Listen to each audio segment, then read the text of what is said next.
Ce matin, on a donné le nom de Sarah à la place de Marie-Sarah. Donc à la place de la halakha ce matin, je voudrais parler de la notion du nom. Puisque Madame Marie, maintenant s'appelle Marie-Sarah, et bien Ezrat Hashem, que ça lui apporte un grand mazal, une ouverture des portes du ciel pour une grande réussite à tous les niveaux, Ezrat Hashem. On sait qu'au moment où Yoshua bin Nun est parti avec les Meraglim en Eretz Israël, et à ce moment-là, il s'appelait que Hosheya bin Nun, pas Yehoshua. Moshe Rabbeinu lui a rajouté un Yud dans son nom. Il lui a dit, maintenant, avec ce Yud, tu vas avoir une force inouïe de pouvoir résister au mauvais complot des Meraglim. Maintenant que tu auras le Yud au début, ça va faire le Yud et le He. Yah Yoshiacha Me'atzat HaMeraglim. Yehoshua. Yah Yoshiacha Me'atzat HaMeraglim. Qu'Hachem te protège du complot négatif des Meraglim. On dit que la lettre Yud, qui est arrivée au début du nom de Yoshua, en fait, c'était plein au début, quand Akadosh Baruch Hu avait changé le nom de Sarai en Sarah.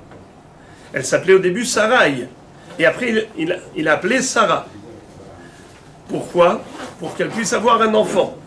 Avram ne pouvait pas avoir d'enfant. Hachem lui a rajouté une lettre dans son nom, il s'appelait Avraham, désormais il pouvait avoir des enfants. Avram Enomolid, Avraham Molid. Regardez ce que c'est que le changement du nom, le changement d'une lettre. Avram ne pouvait pas avoir d'enfant, Avraham oui. Sarai ne pouvait pas avoir d'enfant, Sarah oui. Mais la lettre Yud qui a été retirée de la fin du nom d'une tzaddéket comme Sarai, le Yud s'est plaint auprès d'Hachem en disant, mais pourquoi tu me retires du nom d'une tzaddéket? Akadosh Baruch Hu va lui dire, à la lettre Yud, je vais te mettre au début du nom d'un tzaddik. Hosheya bin Nun va s'appeler Yehoshua. D'ailleurs, pourquoi est-ce qu'on l'appelle bin Nun? Pourtant, Ben, un fils, on dit Ben. Comme Kalev ben Yefouné, qui était aussi un des Meraglim. Tous ces Ben. Pourquoi est-ce que juste Yehoshua on dit bin Nun?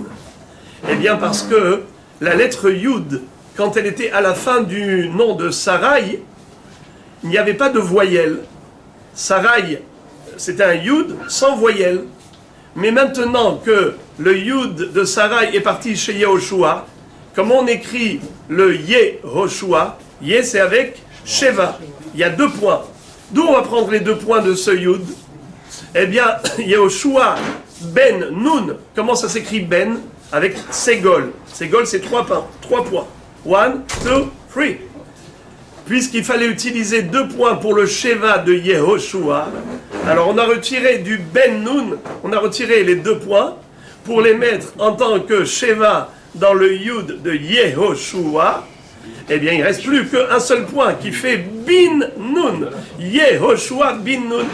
En tout cas, il faut le savoir que le nom, c'est pas quelque chose de fortuit, c'est pas anodin, c'est pas banal. C'est Akadosh Baruch Hu qui met dans la bouche des parents le nom pour leur enfant, ou la personne elle-même qui choisit son nom.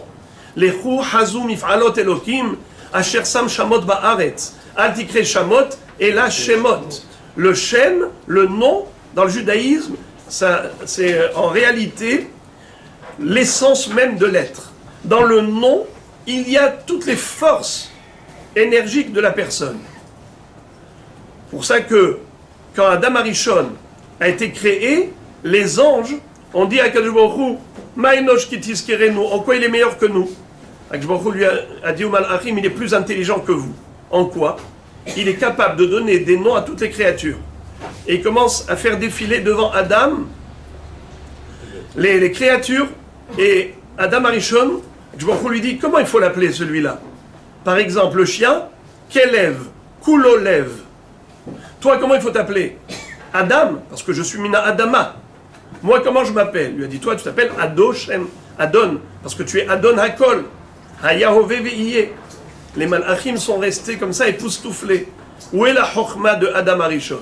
La chokhma, c'est qu'il savait trouver le point focal, le point central de chaque chose, c'est-à-dire l'essence de l'élément ou de la personne, pour pouvoir lui donner le nom.